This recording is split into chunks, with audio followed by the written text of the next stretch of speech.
Hi dear students, I am Parvati Devi, lecturer in Commerce, Sri Venkateshwara College of Arts and Science, Amlapuram, affiliated to Adikavi Nannaya University, Rajamahendravaram. Topic is explain the 6th semester auditing paper, 3rd year. ఓకేనమ్మా, సాధారణ ఆడిట్కు శాసనాత్మక ఆడిట్కు మధ్య గల వ్యత్యాసం తెలపండి. అంటే సాధారణ audit అంటే ఏంటి, శాసనాత్మక ఆడిట్ అంటే ఏంటి, అంటే ఈ రెండిటి మధ్య వ్యత్యాసాన్ని తెలపండి అన్నాడు. సాధారణ ఆడిట్ అంటే వ్యాపార సంస్థలన్నింటికీ తప్పనిసరి కాదు. సాధారణ ఆడిట్ అనేది వ్యాపార సంస్థలన్నింటికీ తప్పనిసరి కాదు. సొంత వ్యాపార సంస్థకు, భాగస్వామ్య వ్యాపార సంస్థకు, అంటే సోల్ ప్రొప్రైటర్షిప్ అండ్ పార్ట్నర్షిప్, ఈ సంస్థలకు ఈ ఆడిట్ అవసరం. ఏ సంస్థలకు సాధారణ ఆడిట్ అవసరం అంటే సోల్ ప్రొప్రైటర్షిప్ అంటే అంటే సొంత వ్యాపారం, ఒకే వ్యక్తి లాభం వచ్చినా నష్టం వచ్చినా చేసే సంస్థ అంటే సోల్ ప్రొప్రైటర్షిప్ అంటారు. అంటే ఒక వ్యక్తి చేతుల మీదుగానే వ్యవహారాలన్నీ జరగడం జరుగుతుంది. ఆ వ్యక్తి లాభం వచ్చినా నష్టం వచ్చినా ఆ వ్యక్తి మాత్రమే భరిస్తాడు. అటువంటి వ్యక్తిని సొంత వ్యాపారం, సొంత వ్యాపారి అంటారు. అంటే సోల్ ప్రొప్రైటర్షిప్ అని కూడా అనొచ్చు. సోల్ ప్రొప్రైటర్షిప్ అంటేనే సొంత వ్యాపారి అని అర్థం. నెక్స్ట్ వన్, భాగస్వామ్య వ్యాపారం. భాగస్వామ్య వ్యాపారం అంటే ఇద్దరు లేదా అంతకంటే ఎక్కువ మంది నిర్వహించినట్లయితే ఇక్కడ comparison between sole proprietorship and partnership. అంటే ఈ రెండిటితోని పోలిస్తే సొంత వ్యాపారంలో ఒకే వ్యక్తి నిర్వహించుకుంటాడు, లాభం వచ్చినా నష్టం వచ్చినా ఒకే వ్యక్తి భరిస్తాడు. ఇక్కడ భాగస్వామ్య వ్యాపారం వచ్చేసరికి అంటే పార్ట్నర్షిప్ వచ్చేసరికి ఇద్దరు లేదా అంతకంటే ఎక్కువ మంది వ్యాపారాన్ని నిర్వహించడం జరుగుతుంది. సొంత వ్యాపారం అంటే ఇక్కడ పార్ట్నర్షిప్ అనేది ఏంటంటే ఇద్దరు వ్యక్తుల మీద ఒప్పందం కుదుర్చుకుని అగ్రిమెంట్ ద్వారా వాళ్ళు భాగస్వామ్య వ్యాపారం అని అంటారు. అంటే ఇద్దరు లేదా అంతకంటే ఎక్కువ మందిని భాగస్వామ్య వ్యాపారం అంటారు. అంటే లాభం వచ్చినా నష్టం వచ్చినా అంటే ప్రాఫిట్ ఆర్ లాస్, ఇక్కడ ప్రాఫిట్స్ వచ్చినా లాస్ వచ్చినా ఇద్దరు వ్యక్తులు సమానంగా పంచుకోవాలి. లాభాన్నైనా సరే నష్టాన్నైనా సరే ఇద్దరిని ఈక్వల్గా చూడడం జరుగుతుంది ఇక్కడ. అంటే ఈ రెండింటికి కూడా భాగస్వామ్య వ్యవస్థ కావచ్చు, సొంత వ్యాపార సంస్థ కావచ్చు, వీటికి ఆడిట్ అనేది అవసరం. ఈ రెండింటికి ఆడిట్ అనేది అవసరం అని చెప్పచ్చు. కావున వీటికి సంబంధించిన ఆడిట్ను సాధారణ ఆడిట్ అంటారు.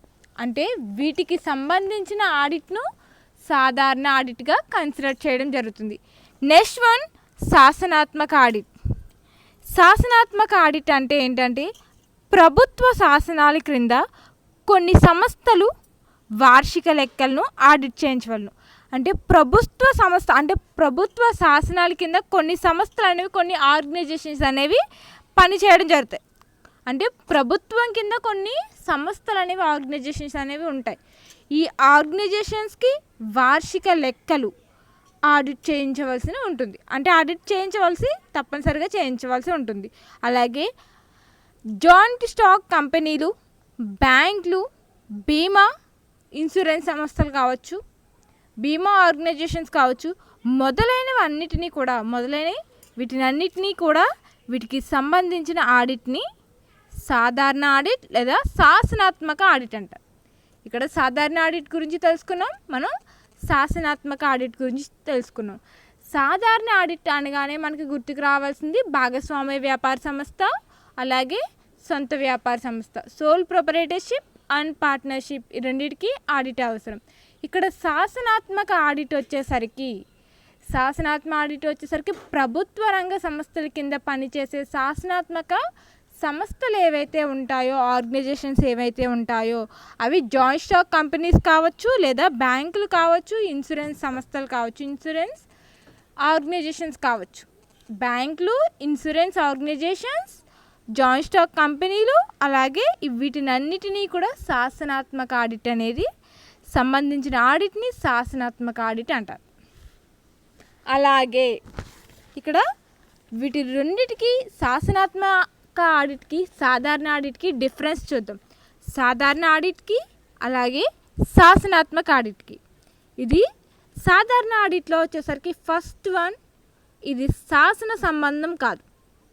సాధారణ ఆడిట్కి వచ్చేసరికి ఇది శాసన సంబంధం కాదు అని చెప్పచ్చు.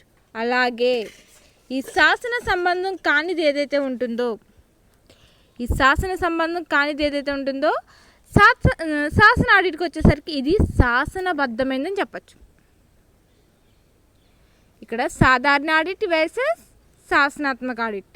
ఇక్కడ సాధారణ ఆడిట్లో శాసనబద్ధం కాదని చెప్పడం జరుగుతుంది, జనరల్ ఆడిట్. అలాగే ఇక్కడ శాసనాత్మక ఆడిట్లో ఇది శాసనబద్ధమైనదని చెప్తుంది. అలాగే సాధారణ ఆడిట్లో సెకండ్ పాయింట్ వచ్చేసరికి ఆడిట్ నిర్వహించే వ్యక్తికి లేదా చట్టపరమైన అర్హతలు ఉండనవసరం లేదు. ఆడిట్ నిర్వహించే వ్యక్తికి చట్టపరమైన అర్హతలు అనేవి ఉండనవసరం లేదని చెప్తుంది సాధారణ ఆడిట్కి వచ్చేసరికి. మరి శాసనాత్మక ఆడిట్ వచ్చేసరికి చట్టపరమైన అర్హతలు ఉండవలను. సాధారణ ఆడిట్లో చట్టపరమైన అర్హతలు ఉండనవసరం లేదు, కానీ శాసనాత్మక ఆడిట్లో చట్టపరమైన అర్హతలు అనేవి కంపల్సరీ ఉండవలసి ఉంటుంది. అలాగే చార్టెడ్ అకౌంట్ అయి ఉండవాలి. శాసనాత్మక ఆడిట్లో కంపల్సరీ చట్టపరమైన అర్హతలు కలిగి ఉండాలి. ఆ వ్యక్తి చార్టెడ్ అకౌంటెంట్ అయి ఉండాలి. ఇక్కడ సాధారణ ఆడిట్లో థర్డ్ పాయింట్ వచ్చేసరికి ఆడిటర్ హక్కులు, విధులు, బాధ్యతలు అతని క్లయింట్తో ఏర్పరచుకున్న ఒప్పందపు విషయాలపై ఆధారపడి ఉంటుంది.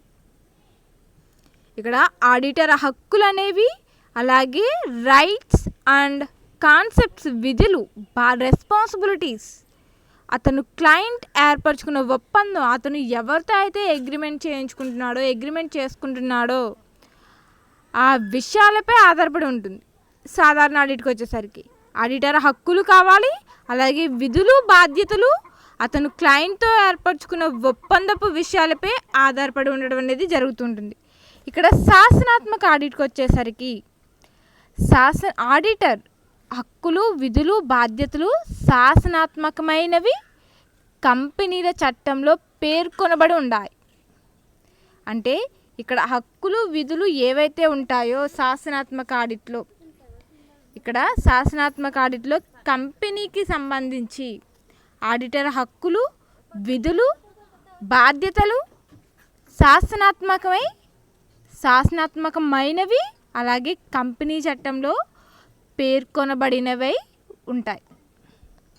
ఇక్కడ సాధారణ ఆడిట్లో ఫోర్త్ పాయింట్ వచ్చేసరికి ఈ ఆడిట్ సమగ్రమైనది కావచ్చు లేదా పాక్షికమైనది కావచ్చు. ఈ ఆడిట్ అనేది సమగ్రమైనది కావచ్చు లేదా పాక్షికమైనది కావచ్చు. మరి శాసనాత్మక ఆడిట్కి వచ్చేసరికి ఈ ఆడిట్ అనేది సమగ్రమైనది. ఇక్కడ జనరల్ ఆడిట్కి వచ్చేసరికి, సాధారణ ఆడిట్కి వచ్చేసరికి ఏం చెప్తుందంటే ఈ ఆడిట్ అనేది సక్రమైనది కావచ్చు లేదా పాక్షికమైనది కావచ్చు అని చెప్పడం మాత్రమే జరుగుతుంది. అలాగే ఇక్కడ శాసనాత్మక ఆడిట్లో ఈ ఆడిట్ అనేది సమగ్రమైనది అని చెప్పడం జరుగుతుంది. అలాగే సాధారణ ఆడిట్కి వచ్చేసరికి ఫిఫ్త్ పాయింట్ ఏం చెప్తుందంటే ఆడిటర్ తన రిపోర్ట్ను తన ఇష్టం వచ్చిన రీతిలో సమర్పించవచ్చు. ఆడిటర్ అనే వ్యక్తి తన రిపోర్ట్ ఏదైతే ఉంటుందో, పై అధికారులకు రిపోర్ట్ ఏది చేయాలనుకుంటున్నాడో తన ఇష్టం వచ్చిన రీతిలో తను సమర్పించును. తనకు నచ్చినట్లుగా అది తను రిపోర్ట్ అనేది చేయవచ్చు. అలాగే శాసనాత్మక ఆడిట్కి వచ్చేసరికి ఈ ఆడిటర్ తన రిపోర్ట్ను చట్టం చేత నిర్దేశించబడిన నిర్ణీతమైన నమూనాలో సమర్పించవలను. ఇక్కడ సాధారణ ఆడిట్కి వచ్చేసరికి తన ఇష్టం వచ్చిన రిపోర్ట్ అనేది తనకి ఇష్టం వచ్చినట్లుగా రిపోర్ట్ చేసుకునే హక్కు, రెస్పాన్సిబిలిటీస్ అనేవి ఉండడం జరుగుతున్నాయి. శాసనాత్మక ఆడిట్కి వచ్చేసరికి అంటే రిపోర్ట్ సబ్మిట్ చేయడంలో కూడా ప్రభుత్వం అంటే ప్రభుత్వం చేత ఏ రిపోర్ట్ అయితే వస్తుందో ఆ ప్రభుత్వం చేత నిర్దేశించబడిన నిర్ణీతమైన నమూనాను మాత్రమే వాళ్ళు రిపోర్ట్ను మాత్రమే సమర్పించవలసి ఉంటుంది. మరి సాధారణ ఆడిట్కి వచ్చేసరికి ఇది సొంత వ్యాపార సంస్థలకు, భాగస్వామ్య వ్యాపార సంస్థలకు చెందినది. సాధారణ ఆడిట్కి వచ్చేసరికి సొంత వ్యాపార సంస్థలకు అలాగే భాగస్వామ్య వ్యాపార సంస్థలకు మాత్రమే ఆడిట్ అనేది అవసరం. ఈ సాధారణ ఆడిట్ ఎవరికైతే అవసరం అవుతుందంటే ఈ రెండు సంస్థలకే అవసరం అవుతుంది. అది సాధారణ ఆడిట్ సొంత వ్యాపార సంస్థలకు, భాగస్వామ్య వ్యాపార సంస్థలకు మాత్రమే చెందిందని చెప్పచ్చు సాధారణ ఆడిట్ అనేది. మరి శాసనాత్మక ఆడిట్ అనేది ఇది జాయింట్ స్టాక్ కంపెనీలు, బీమా కంపెనీలకు చెందినది. శాసనాత్మక ఆడిట్ అనేది జాయింట్ స్టాక్ కంపెనీస్ అండ్ బీమా కంపెనీస్కి చెందినదని చెప్పచ్చు. నెక్స్ట్ వన్ సాధారణ ఆడిట్. ఈ ఆడిటర్ క్లయింట్ యొక్క అగ్రిమెంట్ వల్ల నియమించబడతాడు. ఈ ఆడిటర్ అనే వ్యక్తి ఎవరి ద్వారా నియమించబడతాడంటే క్లయింట్ ఎవరైతే ఉంటారో క్లయింట్ యొక్క అగ్రిమెంట్ వల్ల, ఒప్పందం వల్ల నియమించబడతాడు. దేంట్లో నియమించబడతాడంటే సాధారణ ఆడిటింగ్లో నియమించడం అనేది జరుగుతుంది. ఈ వ్యక్తిని ఈ ఆడిటర్ క్లయింట్ యొక్క అగ్రిమెంట్స్ అనేవి ఒప్పందం చేసుకోవడం వల్ల నియమించబడడం అనేది జరుగుతుంది సాధారణ ఆడిట్కి వచ్చేసరికి. మరి శాసనాత్మక ఆడిట్లో వచ్చేసరికి ఆడిటర్ అనేవాడు నియమాపకం చట్టంలో చెప్పబడిన రీతిలో మాత్రమే జరగవలెను. ఆడిటర్ అనేవాడు నియమాపకం చట్టం ఏదైతే ఉంటుందో చెప్పబడిన రీతిలో మాత్రమే తను జరగవలెను. అంటే ఆ రీతి ఏదో ఫాలో అప్ చేయవలసిన రీతి కానీ వాళ్ళ ఫాలో అవ్వాల్సిన వే అనేది ఏదైతే ఉంటుందో ఆ వేని మాత్రమే ఫాలో అప్ చేయవలసి ఉంటుంది. నెక్స్ట్ వన్ వచ్చేసరికి సాధారణ ఆడిట్కి వచ్చేసరికి ఆడిటర్ ప్రతిఫలాన్ని నిర్వాహకులకు నిర్ణయిస్తాడు. ఆడిటర్ అనే వ్యక్తి ప్రతిఫలం అనేది రిమ్యునరేషన్ కూడా అనొచ్చు. ప్రతిఫలం అనేది రిమ్యునరేషన్ అంటే ఆ రిమ్యునరేషన్ నిర్వాహకులు ఎవరైతే ఉంటారో నిర్వాహకులు నిర్ణయిస్తారంట. దేంట్లో జనరల్ అంటే సాధారణ ఆడిట్లో ప్రతిఫలం అనేది ఆడిటర్ ప్రతిఫలం అనేది నిర్వాహకులు నిర్ణయిస్తారు. Next శాసనాత్మక audit. శాసనాత్మక ఆడిట్కి వచ్చేసరికి ఆడిట్ ప్రతిఫలాన్ని యాజమాన్యం అంటే ప్రిన్సిపల్స్, వాటాదారులు, షేర్ హోల్డర్స్ ఈ ఆడిటర్ ప్రతిఫలాన్ని యాజమాన్యం కానీ వాటాదారులు కానీ నిర్ణయించడం జరుగుతుంది శాసనాత్మక ఆడిట్లో. ఇక్కడ సాధారణ ఆడిట్లో వచ్చేసరికి ఆడిటర్ ప్రతిఫలాన్ని నిర్వాహకులు మాత్రమే నిర్ణయిస్తారు. నెక్స్ట్ సాధారణ ఆడిట్. ఆడిట్ నిర్వహణలో నిర్లక్ష్యం వహిస్తే ఆడిటర్ క్లయింట్కు మాత్రమే బాధ్యుడు. ఆడిటర్ అనే వ్యక్తి ఏ వ్యవహారంలో అయినా సరే తను నిర్లక్ష్యం అనేది వహించినట్లయితే ఆ నిర్లక్ష్యం ఆడిటర్ మాత్రమే ఆ క్లయింట్కు మాత్రమే బాధ్యుడు అవుతాడని చెప్పచ్చు. ఇక్కడ ఎవరిదంటే సాధారణ ఆడిట్లో మిస్టేక్ ఎవరిదంటే ఆడిటర్. ఎవరు నిర్వహిస్తున్నారంటే ఆడిటర్ నిర్వహణలో జరుగుతుంది, అంటే ఆడిటర్ యొక్క హ్యాండ్ఓవర్లో జరుగుతుంది. అంటే ఆడిటర్ అనే వ్యక్తి ఎటువంటి ప్రలోభాలకు లేదా ఎటువంటి ఒత్తిళ్లకు లొంగిన ఆడిటర్ నిర్వహణలో జరుగుతుంది. కాబట్టి అతను ఎటువంటి నిర్లక్ష్యం వహిస్తే దానికి ఆడిటర్ క్లయింట్కు మాత్రమే బాధ్యుడు అవుతాడు. అంటే ఆడిటర్ అనే వ్యక్తి క్లయింట్ ఎవరైతే ఒప్పందం చేసుకుంటున్నాడో ఆ క్లయింట్కి మాత్రమే బాధ్యుడు అవుతాడని చెప్పచ్చు. నెక్స్ట్ వన్ వచ్చేసరికి శాసనాత్మక ఆడిట్. అంటే ఆడిటర్ క్లయింట్కు మూడవ పార్టీకి కూడా బాధ్యుడు. ఇక్కడ శాసనాత్మక ఆడిట్కి వచ్చేసరికి ఇక్కడ సాధారణ ఆడిట్లో ఏం చెప్పడం జరుగుతుందంటే ఆడిటర్ అనేవాడు క్లయింట్కి మాత్రమే బాధ్యుడు అని చెప్పడం జరుగుతుంది సాధారణ ఆడిట్కి వచ్చేసరికి. ఇక్కడ శాసనాత్మక ఆడిట్కి వచ్చేసరికి ఆడిటర్ క్లయింట్కు అలాగే మూడో పార్టీకి అలాగే తన బాధ్యుడికి కూడా బాధ్యుడు అవుతాడని చెప్పచ్చు. తన పార్టీ ఎవరైతే ఉంటున్నాడో మూడో పార్టీ కన్సిడర్ చేయవలసి వస్తుంది, తన క్లయింట్ని కన్సిడర్ చేయవలసి వస్తుంది, అలాగే తన బాధ్యుడు అని కూడా చెప్పచ్చు శాసనాత్మక ఆడిట్లో. నెక్స్ట్ వన్ వచ్చేసరికి 10th పాయింట్ వచ్చేసరికి ఆడిటర్ నిర్వాహకులపై ఆధారపడి ఉంటుంది. ఆడిట్ అనేది ఆ నిర్వాహకులు ఎవరైతే ఉంటారో ఆ నిర్వాహకులపై ఆధారపడి ఉంటుందని చెప్పచ్చు. కాబట్టి ఆడిట్ నిర్వాహకుల ఇష్టాలపై ఆధారపడి పని చేయవలసి ఉంటుంది. ఇక్కడ సాధారణ ఆడిట్కి వచ్చేసరికి ఈ ఆడిట్ నిర్వాహకులపై అంటే మేనేజ్మెంట్పై ఈ నిర్వాహకులు ఎవరైతే ఉంటారో ఆ నిర్వాహకులపై ఆధారపడి ఉంటుంది. కాబట్టి ఆడిటర్ నిర్వాహకుల ఇష్టాలపై ఆధారపడి పని చేయవలసి ఉంటుంది. సాధారణ ఆడిట్కి వచ్చేసరికి శాసనాత్మక ఆడిట్కి వచ్చేసరికి ఈ ఆడిట్ స్వతంత్రమైనది, చాలా ఫ్రీడమ్ స్వేచ్ఛాయుత కలిగినది. శాసనాత్మక ఆడిట్ వచ్చేసరికి స్వతంత్రమైనది అంటే ఏంటంటే అతనికి చాలా ఫ్రీడమ్ స్వేచ్ఛాయుతమైనది అని కూడా చెప్పచ్చు. ఈ ఆడిట్ స్వతంత్రమైనది, ఆడిటర్ స్వతంత్ర హోదా కలిగి ఉంటాడు. శాసనాత్మక ఆడిట్కి వచ్చేసరికి స్వతంత్రమైనది కావచ్చు, అలాగే తన స్వతంత్ర హోదాని కలిగి ఉంటాడు. అంటే ప్రత్యేక హోదాని అంటే తను దేనికైనా చొరవ తీసుకుని ఇంటెంటివ్గా హోదాని కలిగి ఉండడం అనేది జరుగుతుంది శాసనాత్మక ఆడిట్కి వచ్చేసరికి.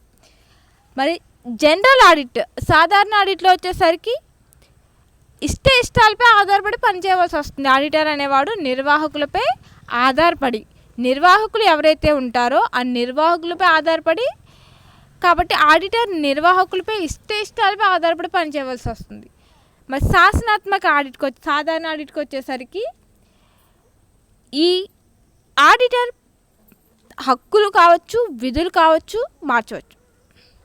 ఈ ఆడిటర్ అనేవాడు హక్కులను విధులను మార్చవచ్చు. సాధారణ ఆడిట్లో ఏవైతే హక్కులు ఉంటాయో అలాగే విధులు ఏవైతే ఉంటాయో ఆ విధులను మరియు హక్కులను మార్చవచ్చు సాధారణ ఆడిట్కి వచ్చేసరికి. శాసనాత్మక ఆడిట్కి వచ్చేసరికి ఈ ఆడిటర్ హక్కులు విధులు మార్చడానికి వీల్లేదు. అంటే ఈ రెస్పాన్సిబిలిటీస్ అండ్ హక్కులు ఏవైతే ఉంటాయో రైట్స్ ఏవైతే ఉంటాయో ఆ రైట్స్ అనేవి శాసనాత్మక ఆడిట్లో మాత్రమే మార్చడానికి వీలవుతుంది. హక్కులు అనేవి దాంట్లో మార్చడానికి మాత్రమే వీలవుతుందని చెప్పచ్చు. ఇక్కడ శాసనాత్మక ఆడిట్లో ఈ ఆడిటర్ హక్కులను గాను విధులను గాను మార్చడానికి అవకాశం లేదు. అంటే మార్చడానికి ఎటువంటి చేంజెస్ చేయడానికి కానీ అవకాశం అనేది ఉండదు. అంటే ఒకవేళ ఇన్ కేస్ అవకాశం చేస్తే అది ప్రభుత్వంచే నిర్దేశించబడినవై ఉండాలి, ప్రభుత్వంచే రూపొందించబడినవై ఉండాలి. మనం ఏమైనా ఇన్ కేస్ చేస్తే అది ప్రభుత్వానికి రిపోర్ట్ చేయవలసి ఉంటుంది. ఇక్కడ జనరల్ ఆడిట్కి సాధారణ ఆడిట్కి శాసనాత్మక ఆడిట్కి డిఫరెన్స్ ఏంటంటే దీంట్లో చాలా ఫ్రీడమ్ ఫ్లెక్సిబుల్గా వాళ్ళు చాలా స్వతహాగా నిర్ణయాలు అనేవి డెసిషన్ మేకింగ్ అనేది తీసుకునే రైట్స్ అండ్ రెస్పాన్సిబిలిటీస్ అనేవి ఉంటాయి.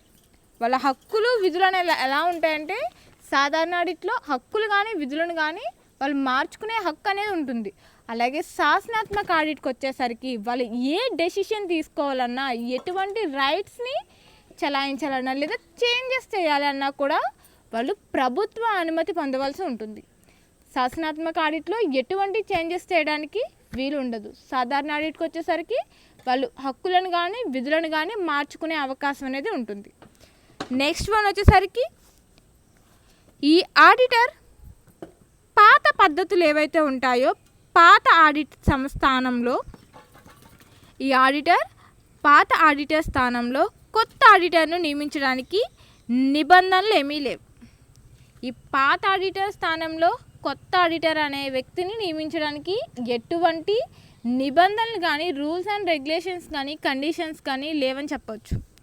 అలాగే ఈ ఆడిటర్ అందులోనూ కంపెనీ ఆడిట్లో ఆడిటర్ని తొలగించడానికి నిబంధనలు పాటించవలను. ఇక్కడ శాసనాత్మక ఆడిట్కి వచ్చేసరికి ఈ ఆడిట్లో అందులోనూ కంపెనీ ఆడిట్లో ఆడిటర్ని తొలగించడానికి నిబంధనలు పాటించవలను. అంటే ఒక ఆడిటర్ను తొలగించాలి అంటే ప్రభుత్వ పరంగా అంటే శాసనాత్మకంగా తొలగించాలి అంటే కంపెనీ ఆడిటర్ని అంటే నిబంధనలు పాటించాలి. అంటే వాళ్ళు ఏవైతే కండిషన్స్ అనేవి అప్లై చేస్తారో ఆ కండిషన్స్ మనం ఎలా అయితే ఫాలో అవుతామో ఆ కండిషన్స్ అన్నిటినీ కూడా ఫాలో అయ్యి ఆ కండిషన్స్ ప్రకారమే ఆ వ్యక్తిని ఆడిటర్ని తొలగించడానికి అవకాశం అనేది ఉంటుంది. నెక్స్ట్ వన్ వచ్చేసరికి ఈ ఆడిటర్ సామాన్య శాస్త్రం అంటే ఈ ఆడిటర్ అనే వ్యక్తి సామాన్య న్యాయశాస్త్రం ప్రకారం మాత్రమే ఆడిటర్ బాధ్యత ఉంటుంది. ఈ ఆడిటర్కు సామాన్య న్యాయశాస్త్రం ప్రకారం మాత్రమే ఆడిటర్కు బాధ్యత ఉంటుంది. అలాగే నెక్స్ట్ వన్ శాసనాత్మక ఆడిట్. ఈ ఆడిట్లో సామాన్య న్యాయశాస్త్రం కంపెనీ చట్టం ప్రకారం లేదా ఇతర చట్ట నిబంధనల ప్రకారం ఆడిటర్ తన నిర్లక్ష్యమునకు బాధ్యుడవుతాడు. అంటే శాసనాత్మక ఆడిట్కి వచ్చేసరికి ఈ ఆడిట్లో సామాన్య న్యాయశాస్త్రం కంపెనీ చట్టం ప్రకారం 1956 కంపెనీ చట్టం ప్రకారం కంపెనీ యాక్ట్ 2013 రిజిస్టర్డ్ యాక్ట్ 1956 ప్రకారం కంపెనీల చట్టం ప్రకారం ఇతర చట్ట నిబంధనల ప్రకారం అదర్ యాక్ట్ అంటే ఇతర చట్ట నిబంధనల ప్రకారం ఆడిటర్ తన నిర్లక్ష్యమునకు బాధ్యుడవుతాడు. అలాగే ఈ నిర్వహణ ఆడిట్ యొక్క అడ్వాంటేజెస్ ఉంటాయి, అలాగే దాని యొక్క లిమిటేషన్స్ కూడా ఉంటాయి. ఈ మేనేజ్మెంట్ ఆడిట్ యొక్క అడ్వాంటేజెస్ అండ్ లిమిటేషన్స్ అంటే నిర్వహణ ఆడిట్ దాని యొక్క ప్రయోజనాలు పరిమితుల గురించి మనం తెలుసుకుందాం. ఈ ఆడిట్ రంగంలో నిర్వహణ ఆడిట్ అనేది కొత్తగా అభివృద్ధి చెందుతుంది. ఆడిట్ రంగంలో నిర్వహణ ఆడిట్ అనేది కొత్తగా అభివృద్ధి చెందుతుందని చెప్పచ్చు. దీనిని మొట్టమొదటిసారిగా అమెరికా సంయుక్త రాష్ట్రాల్లో ఉపయోగించడం జరిగింది. దీన్ని మొట్టమొదటిసారిగా ఆడిట్ అనేది అమెరికా సంయుక్త రాష్ట్రాల్లో ఉపయోగించడం అనేది జరిగింది. వ్యాపార కార్యకలాపాలు అంటే బిజినెస్ యాక్టివిటీస్, బిజినెస్ ట్రాన్సాక్షన్స్ సమర్థవంతంగాను, పటిష్టంగాను, ఆరోగ్యవంతంగాను నిర్వహించడానికి ఈ ఆడిట్ నియమతికాలికంగా జరిపే ఆరోగ్య పరీక్ష లాంటిది. నియమతికాలికంగా జరిపే ఆరోగ్య పరీక్ష లాంటిదని చెప్పచ్చు. నిర్వహణ రంగంలో ఇమిడి ఉన్న ప్రణాళికకరణ, వ్యవస్థీకరణ, సమన్వయం, నియంత్రణ మొదలైనవి వాటిని దృష్టిలో పెట్టుకొని ఇక్కడ ఆడిట్ రంగంలో నిర్వహణ ఆడిట్ అనేది అభివృద్ధి చెందుతుంది అంటే ఎలా అభివృద్ధి చెందుతుందంటే మొట్టమొదటిసారిగా అమెరికా అండ్ ఫారెన్ కంట్రీస్ ఏవైతే ఉన్నాయో సంయుక్త రాష్ట్రాలు అంటే ఈ డెవలప్ అయిన కంట్రీస్ ఏవైతే ఉన్నాయో అక్కడ సంయుక్త రాష్ట్రాల్లో ఉపయోగించడం జరిగింది. కాబట్టి ఈ బిజినెస్ ట్రాన్సాక్షన్స్ అనేవి, ఈ బిజినెస్ వ్యాపార కార్యకలాపాలు అనేవి సమర్థవంతంగాను, పటిష్టంగాను, ఆరోగ్యవంతంగాను నిర్వహించడానికి ఈ ఆడిట్ అనేది నియమాలికంగా జరిపే ఆరోగ్య పరీక్ష లాంటిదని చెప్పడం జరిగింది. అంటే నిర్వహణ రంగంలో ఈ మేనేజ్మెంట్కి వచ్చేసరికి నిర్వహణ రంగంలో ఇమిడి ఉన్న ప్రణాళికీకరణ కావచ్చు, వ్యవస్థీకరణ కావచ్చు, అంటే ఇంప్లిమెంటేషన్స్ కావచ్చు, ఆ ప్రణాళికీకరణ అనేది ప్లానింగ్ అనేది ఒక పని చేసే ముందు మనం ఎలా ఆలోచించుకుంటామో, ఇక్కడ ప్రణాళికీకరణ ఇంప్లిమెంటేషన్ చేసే ముందు వ్యవస్థీకరణ, ఈ వ్యవస్థీకరణ కావచ్చు, ఈ ప్రజలందరినీ కావచ్చు, ఈ ఆర్గనైజేషన్స్ అన్నీ కావచ్చు, వ్యవస్థీకరణ కావచ్చు, అంటే ఈ వ్యవస్థీకరణలో మళ్ళీ సమన్వయం, ఈ ప్రణాళికీకరణ అలాగే వ్యవస్థీకరణ, వాళ్ళలో సమన్వయం అలాగే నియంత్రణ. ఇక్కడ ఈ నాలుగిటిని ఈ పాయింట్స్ తీసుకోండమ్మా. ఇక్కడ ప్రణాళికీకరణ ఇంపార్టెంట్, అలాగే వ్యవస్థీకరణ ఇంపార్టెంట్, సమన్వయం ఇంపార్టెంట్, వీటినన్నింటినీ నియంత్రణ అంటే కంట్రోలింగ్ చేయడం అనేది కూడా మొదలైంది. ఆడిట్ రంగంలో వేటిని దృష్టిలో పెట్టుకోవాలంటే మనం ఈ ప్రణాళికీకరణ కావచ్చు, వ్యవస్థీకరణ కావచ్చు, సమన్వయం కావచ్చు, నియంత్రణ కావచ్చు, ఈ మొదలైనవన్నిటినీ కూడా మనం దృష్టిలో పెట్టుకొని ఈ ఆడిట్ నిర్వహించబడుతుంది. ఈ ఆడిట్ అనేది నిర్వహించడం అనేది జరుగుతుంది. కొన్ని నిర్ణయాత్మకమైన ప్రణాళికలు, ఆశయాలు, సాధనాలు మేనేజ్మెంట్ వారు రూపొందించిన వివిధ విధానాలు చేపట్టిన చర్యలను సమీక్షించడానికి జరిపే పరీక్ష లాంటిదని కూడా చెప్పచ్చు. ఇక్కడ వీటినన్నిటినీ దృష్టిలో పెట్టుకొని ఈ ఆడిట్ నిర్వహించబడుతుంది. కొన్ని నిర్ణీతమైన ప్రణాళిక, ఆశయాలు, సాధనాలకు మేనేజ్మెంట్ వారి రూపొందించిన వివిధ విధానాలు చేపట్టిన చర్యలు ఏవైతే ఉంటాయో వాటిని సమీక్షించడానికి జరిపే పరీక్ష లాంటిదని చెప్పచ్చు.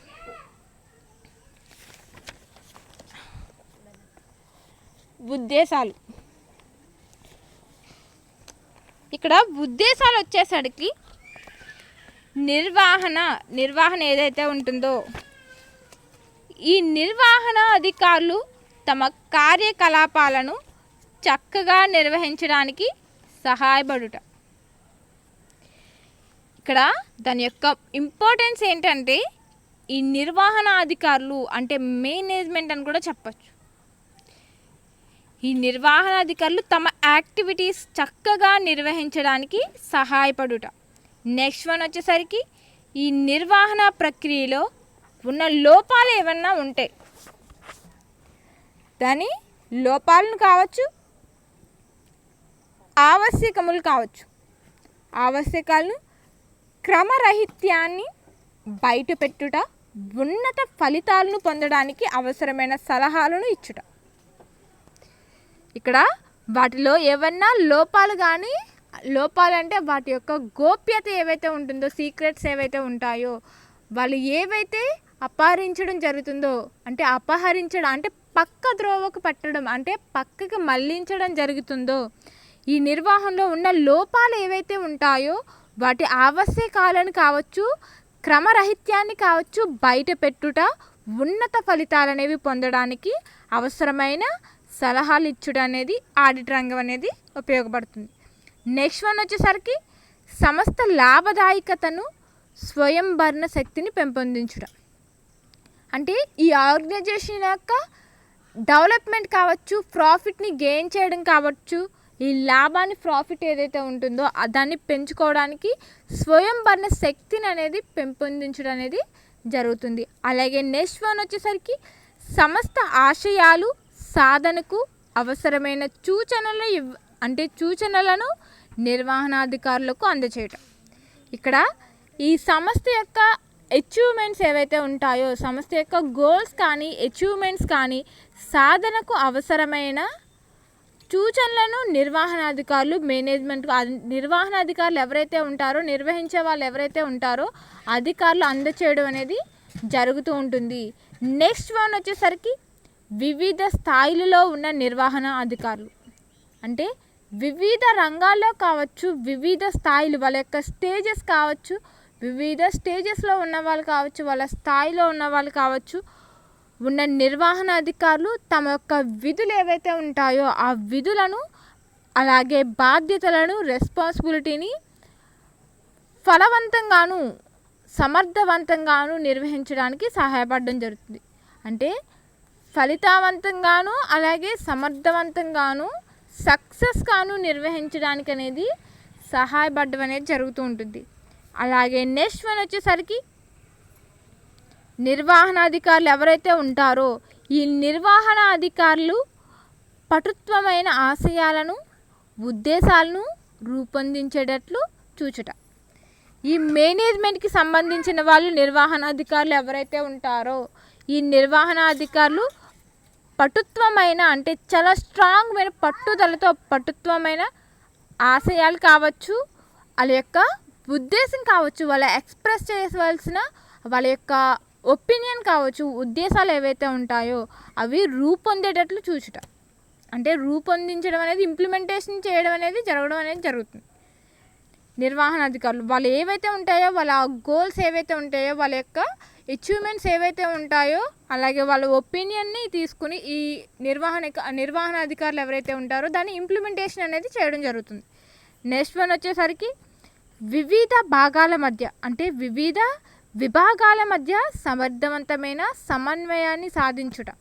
అంటే వివిధ స్థాయిలు కావచ్చు, వివిధ డిపార్ట్మెంట్స్ కావచ్చు, వివిధ భాగాలు అంటేనే డిఫరెంట్ టైప్స్ ఆఫ్ డిపార్ట్మెంట్స్ అని కూడా అనొచ్చు. ఈ డిపార్ట్మెంట్స్ ఏవైతే ఉంటాయో వాళ్ళ మధ్య సమర్థవంతమైన అంటే నైపుణ్యం ఎక్స్పీరియన్స్ మోస్ట్లీ ఎక్స్పీరియన్స్ పర్సన్స్ అని చెప్పచ్చు. ఈ సమర్థవంతమైన అంటే మోస్ట్లీ ఎక్స్పీరియన్స్ గైస్ అంటే ఎక్స్పీరియన్స్ పర్సన్స్ అంటే అనుభవజ్ఞులైన అని అర్థం. అంటే వాళ్ళకి అవగాహన ఉన్న వాళ్ళని కూడా మనం సమర్థవంతమైన వాళ్ళని కూడా అనొచ్చు. ఈ సమర్థవంతమైన వాళ్ళు ఎవరైతే ఉంటారో సమన్వయాన్ని సాధించుటకు గాను నిర్వహణాధికారులకు సలహాలు ఇచ్చుటకు గాను వీళ్ళు సహాయపడడం అనేది జరుగుతూ ఉంటుంది. నెక్స్ట్ వన్ వచ్చేసరికి ఈ నిర్వహణాధికారులకు సిబ్బందికి మధ్య సంబంధాలు నెలకొనేటట్లు చూడడం. అంటే ఇక్కడ నిర్వహణాధికారులు ఎవరైతే ఉంటారో మేనేజ్మెంట్కి అలాగే సిబ్బంది స్టాఫ్కి ఎవరైతే ఉంటారో వీళ్ళిద్దరి మధ్యన రిలేషన్షిప్ అనేది కమ్యూనికేషన్ అనేది గుడ్ రిలేషన్షిప్ ఉండాలి, అలాగే గుడ్ ఒపీనియన్ అనేది ఉండాలి. అంటే అప్పుడు మాత్రం అంటే ఎప్పుడైతే వాళ్ళకి మంచి గుడ్ రిలేషన్షిప్ కానీ గుడ్ ఒపీనియన్ ఉన్నట్లయితే ఆ సంస్థ నెలకొన్నట్లు అంటే అది నిలబడడానికి మనం సహాయపడిన వాళ్ళం అవుతాం. అంటే ఇక్కడ అడ్జస్ట్మెంట్స్ ఉండాలి, అలాగే వాళ్ళ యొక్క రిలేషన్షిప్ కూడా మనకి చాలా అవసరం.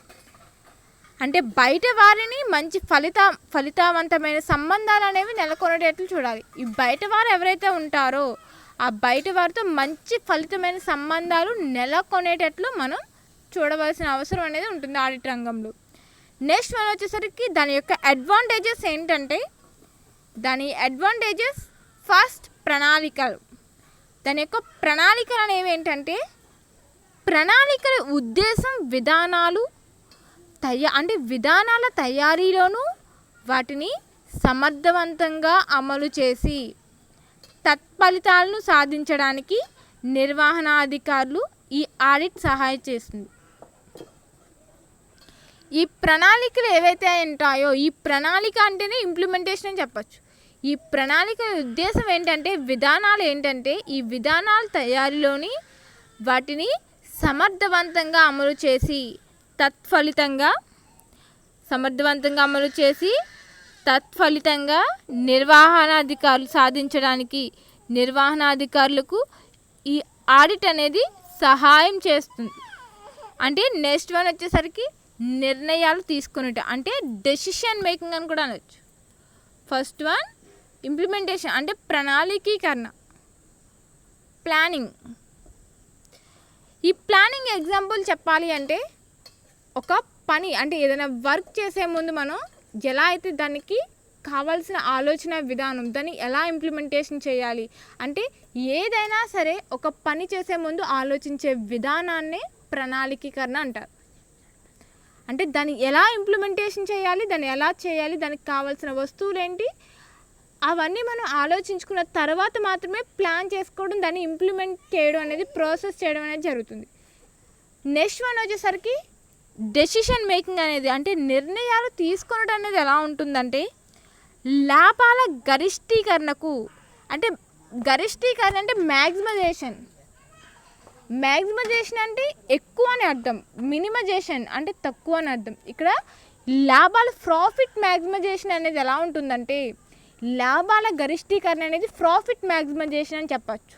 ఈ లాభాల గరిష్టీకరణ కర్ణకు సంబంధించిన అంటే అవసరమైన ముఖ్య నిర్ణయాలు అంటే ఈ ప్రాఫిట్ మ్యాక్సిమైజేషన్కి సంబంధించిన ముఖ్యమైన డెసిషన్స్ తీసుకొనుటకు ఆడిట్ సహాయపడుతుంది. అంటే ఇక్కడ ప్రాఫిట్ని గెయిన్ చేయాలి అంటే ఆడిట్ అనేది తప్పనిసరిగా ఉండాలని చెప్పడం జరుగుతుంది. మనం ఆడిట్ చేయించినట్లయితే ప్రాఫిట్ మ్యాక్సిమైజేషన్ అనేది పెరగడం జరుగుతుంది. దాని యొక్క డిసడ్వాంటేజెస్ అనేవి తెలియజేయడం జరుగుతుంది ఆడిట్ చేయడం వల్ల. అంటే లోపాలు అనేది మనకి తెలియజేయడం అనేది జరుగుతుంది. ఎప్పుడైతే దాని యొక్క లోపాలు మనకి తెలుస్తున్నాయో ఆటోమేటిక్గా ప్రాఫిట్ని గెయిన్ చేయడానికి అవకాశం అనేది ఉంటుంది. అంటే ఈ డెసిషన్ మేకింగ్ అనేది తీసుకోవడానికి కూడా మనకి నిర్ణయాలు తీసుకోవడానికి కూడా మనకి ఈ ఆడిట్ అనేది సహాయపడుతుందని కూడా చెప్పచ్చు. నెక్స్ట్ వన్ వచ్చేసరికి సార్థకవంతమైన కమ్యూనికేషన్. ఇక్కడ సార్థకవంతమైన కమ్యూనికేషన్ అనేది ఆర్గనైజేషన్లో బయట వారికి సమాచారాన్ని అందజేయడానికి కానీ అవసరమైన సమాచార సాధనాలను పద్ధతులను పటిష్టం చేయవచ్చు. సంస్థలో ఏవైతే ఉంటాయో సంస్థలోని బయట వారిని సమాచారాన్ని ఈ ఆర్గనైజేషన్స్ ఏవైతే ఉంటాయో బయట వారికి సమాచారాన్ని అందచేయడానికి అవసరమైన సమాచార సాధనాలను పద్ధతులను పటిష్టం చేయవచ్చు. నెక్స్ట్ వన్ వచ్చేసరికి ఫలితాలు మదింపు చేయటం. ఇక్కడ ఫలితాలు అనేవి మదింపు చేయడం అనేది ఎలా ఉంటుందంటే వివిధ రంగాల్లో నిర్వహణాధికారులు అంటే డిఫరెంట్ టైప్స్ ఆఫ్ డిపార్ట్మెంట్కి సంబంధించిన నిర్వహణాధికారులు నిర్వర్తనను మదింపు చేయడానికి ఈ ఆడిట్ ఉపయోగపడుతుంది. అలాగే అధికార స్వరూప నిర్మాణానికి అంటే అధికార స్వరూప నిర్మాణము అనేది ఏంటంటే సంస్థలో సరైన అధికార స్వరూప నిర్ణయాన్ని రూపొందించడానికి నిర్వహణాధికారులు ఈ ఆడిట్ ఎంతగానో దోహదపడుతుంది. ఆర్గనైజేషన్లో సరైన స్వరూప నిర్మాణానికి రూపొందించడానికి సరైన వాళ్ళని పెట్టాలి అన్నా సరైన వాళ్ళని మనం సెలెక్ట్ చేసి రిక్రూట్మెంట్ చేయాలి అన్నా నిర్వహణాధికారులకు ఈ ఆడిట్ అనేది ఎంతగానో సహాయపడుతుందని చెప్పచ్చు. నెక్స్ట్ వన్ సమగ్ర అభివృద్ధి. ఇక్కడ సమగ్ర అభివృద్ధి అనేది సంస్థ ఫలితాలలో ఈ ఆర్గనైజేషన్స్ ఏవైతే ఉంటాయో సంస్థ ఫలితాలలో సమగ్ర అభివృద్ధిని సాధించడానికి అవసరమైన మార్పును ప్రవేశపెట్టడానికి కావలసిన నిర్మాణాత్మకమైన సూచనలను ఈ ఆడిట్ వల్ల పొందవచ్చు. నెక్స్ట్ వన్ వచ్చేసరికి మానవ వనరుల అభివృద్ధి, హ్యూమన్ రిసోర్స్ డెవలప్మెంట్ అంటే మానవ వనరుల అభివృద్ధి అని చెప్పచ్చు. ఈ పని నిర్వర్తన మదింపు విధానాలు అభివృద్ధి పరచడానికి దోహదం చేసి తద్వారా మానవ వనరుల అభివృద్ధిలకు అంటే ఈ మానవ అభివృద్ధులకు ఎంతగానో తోడ్పడడం అనేది జరుగుతుంది. నెక్స్ట్ వన్ నిర్వహణ అధికారులపైన ఒత్తిడి తగ్గింపు. ఈ ఒత్తిడి తగ్గింపు అనేది ఏంటంటే చేసిన పనిని సమీక్షించుట మదింపు చేయుట అనే ముఖ్యమైన పనిని నిర్వహణ ఆడిట్ చేస్తాడు. మేనేజ్మెంట్ వారు ఈ సమీక్ష కార్యకలాపాలు చేపట్టిన అవసరం లేదు. అందువల్ల వారిపై పని ఒత్తిడి తగ్గుతుంది. దాని యొక్క లిమిటేషన్స్ ఎలా ఉంటాయంటే పరిమితులు అనేవి ఎలా ఉంటాయంటే నిర్వహణ అంటే నైతికాలికంగా ఆడిట్ చేయబడదు. ఇక్కడ పరిమితులకు వచ్చేసరికి నైతికాలికంగా ఆడిట్ అనేది చేయబడదు. నిర్వహణ ఆడిట్ ప్రతి సంవత్సరం తప్పనిసరిగా చేయించవలసిన అవసరం లేదు. ఆడిట్ చెయ్యని సంవత్సరాల్లో అభివృద్ధి అవసరమైన మార్పులు ప్రవేశపెట్టడం సాధ్యపడకపోవచ్చు. నిపుణులు లభ్యం కాకపోవడం అంటే నిపుణులు అనేవారు లభ్యం కాకపోవడం అనేది ఎలా ఉంటుందంటే ఈ ఆడిట్ను నిర్వహించడానికి అనేక విషయాలకు సంబంధించిన విషయ పరిజ్ఞానం అవసరం. అంతేకాక ఆడిట్కు ప్రత్యేకమైన నైపుణ్యం అవసరం. అయితే ఈ నైపుణ్యం పరిజ్ఞానం ఉన్నవారు దొరకడం కష్టం. అధిక వ్యయం, ఇది అధిక వ్యయంలో కూడుకున్నది. ఈ అన్ని సంస్థలు నిర్వహణ ఆడిట్ జరిపించలేవు. సలహాలు. ఈ సలహాలు అనేవి ఎలా ఉంటాయంటే అవసరమైన మార్పులు ప్రవేశపెట్టడానికి నిర్వహణ ఆడిట్ సూచించే సలహాలు ఎంతవరకు పాటించగలవో చెప్పడం అనేది కష్టం. చాలా మోస్ట్ ఇంపార్టెంట్ క్వశ్చన్.